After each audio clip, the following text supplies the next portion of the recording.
Alright guys, welcome back to the final work in progress video here for the Resin God Gundam. And all the painting is now done, all the masking that there was to do, which there was a fair amount. It's not like a crazy amount, but I think everything came out good. There's a look at the two-tone white there, for example. I think I like the way that that looks.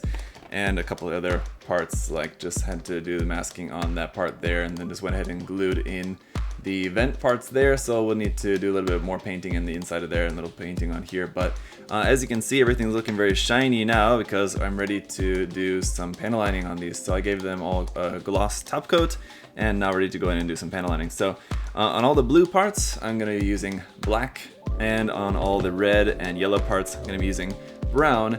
And then on all the white parts, rather than using just this normal gray, which is a little bit light gray, I want something a little bit darker, so I'm going to just mix some up myself. I think probably using this enamel dark gray, just mix it up with a lot of thinner, just thin it down a bunch, and then use this for lining on all of the white parts. And then there will have to be some parts that will need some black, like for example, like here on the shoulder parts, that big channel all through there is supposed to be like in black. And not sure if I'm gonna go full black or just a really dark gray on that one as well.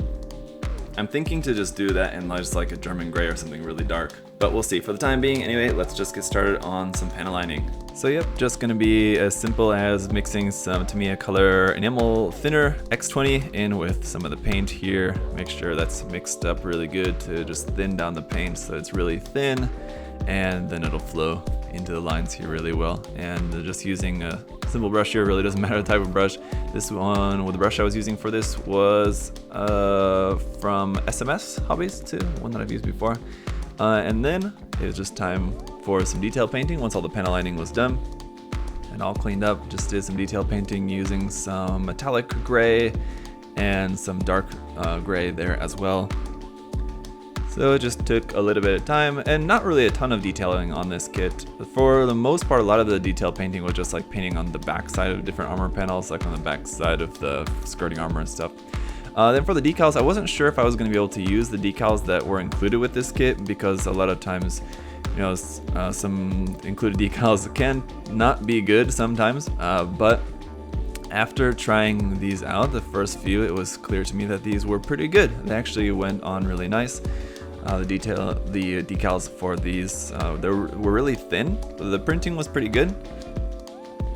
And so again, it's just a matter of using some Mr. Mark Softer. I like to lay the Mark Softer down on there first, then just place the decal on, and then just kind of press it down then with a wet Q-tip. So the Q-tip with some water on it. What I like to do is just press it down in a couple places first, so that way I'm sure it's not going to move anywhere, and then I'll go ahead and like roll over it a couple times with the Q-tip just to make sure that it's all flattened out and all the air bubbles and everything's flattened out of it. But yeah, just definitely, I guess you don't have to, just do whatever works for you, but what I do is that you can see I press on it first to make sure it's not going to move, and then I'll move it across to make sure everything's all cleaned up. That's going to be it for this. I'm just going to finish up all the work here on this guy, just finishing up the decals, and then we'll be done.